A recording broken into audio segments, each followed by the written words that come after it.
Hey, we're back working on some Monte Carlo stuff. Today we're gonna be cleaning, or we, as me, well, I got my little helper here, the wheels and tires that we're gonna be selling. Mainly the wheels, the tires that are attached to them are pretty much useless.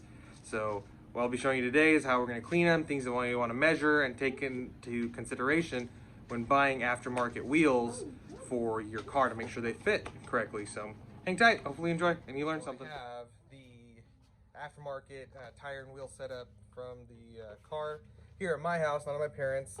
We're gonna be doing some measuring here, some width measurements of the rim, or best we can, and then we're also gonna be talking about offset and what that means for your vehicle.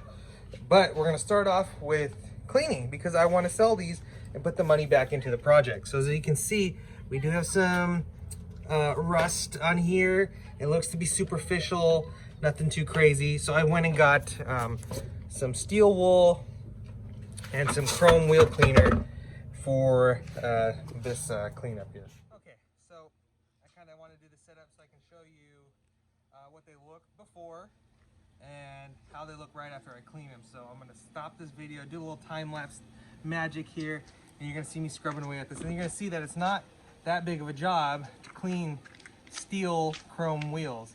And if you're not sure how to find out if you have steel, aluminum, or whatever material you may have, just take a magnet. I'll tell you real quick, it'll at least eliminate steel to aluminum. So what I have here, so right here I got the Meguiar's Hot Rims Chrome wheel cleaner. I'm not saying this is like the best thing in the world, but I've used it before and I've had success. Got my steel wool here. Always want to wear gloves when you're doing this. This is steel. You don't want to get this in your fingers, your hands, or anything like that. So use gloves, safety. And I have my sunglasses on, safety glasses, because these are fibers. They can break off and get you in the eye. So first thing I'm going to do is I'm going to spray this, and I'm going to start scrubbing away. And you're going to see it's not going to be nothing to it.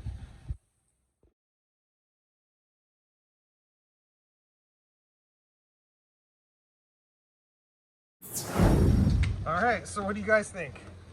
A little better? Yeah, not bad, right? Got my microfiber right here. I'm gonna dry it off. Got a nice little sheen back to it, doesn't it? It's real, got that chrome look. Not gonna lie to you, there is a little bit down here. Looks like some penetration from the rust through the chrome. Not much. I mean, nothing terrible, but again, these aren't brand new. These are gently used. And that's kind of what I'm selling for, but definitely brought them back to life from where they were. So see, look, not too much. This bottle, a little bit of steel wool, 12 bucks. Man, you're bringing back a big part of a car, you know. Check it out. This is our hubcap for the center of the wheel. Looks like these were Chevy specifics. Looks Chevy Motor Division disc brakes. I'll say that only the front of this car has disc brakes. So now that our wheels all nice and chrome again and clean, mostly, I'll say 90%, this is where that goes. Okay, so if you haven't seen it already, but here it is. Here's the wheel. I just picked one in particular out, nothing for no reason or anything like that. But what I'm going to be going over now is what you're going to be looking for if you get aftermarket wheels.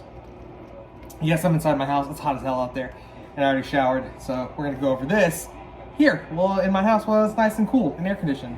So the first thing you want to know or decide on is your size of your wheel. So this is a 15-inch wheel by 8-inch width, so 15 by 8. I mean, people go bigger, people go smaller. This is kind of, I think, an old school size, 15-inch for muscle cars. But why is that important? Because you need to know what's going to fit on your car. So this 15 will definitely fit on that car. Knowing the width of your wheel will tell you what size width tire you can put on there. And same with what options you have with the size of the wheel itself. So the next thing you want to go on to is your hub bore right here.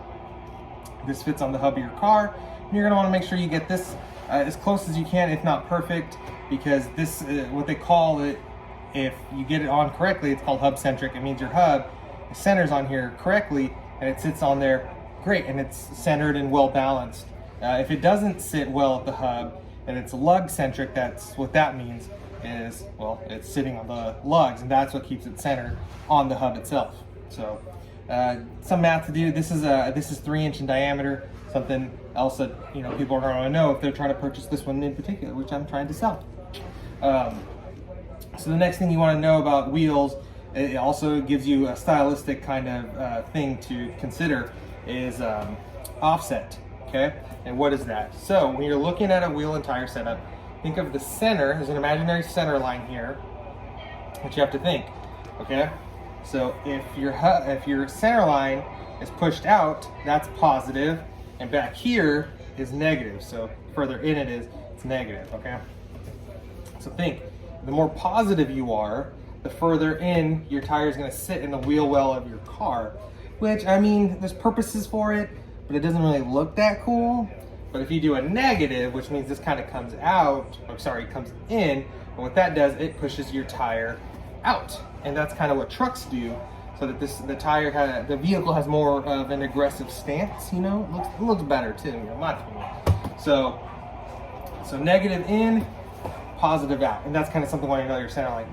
This wheel itself, in particular, is zero offset because it's right in the center. So that makes it easy. It doesn't stick out very much. It doesn't stick in too much. So it's just fine. I think if it's right where it's supposed to go for the car, and it looks fine. So things to consider too is your lug nut. This is a multi-lug pattern. So to do this, you're gonna have to do some math, get your measurements to see if it fits your car. But overall, I'm very happy with how they came out. Hopefully you learned a thing or two, and you can apply it to yourself one day, like if you're looking for something for your car. The things to consider, things like that. We already did a tire episode, so go back and check out that tire episode if you have tire questions.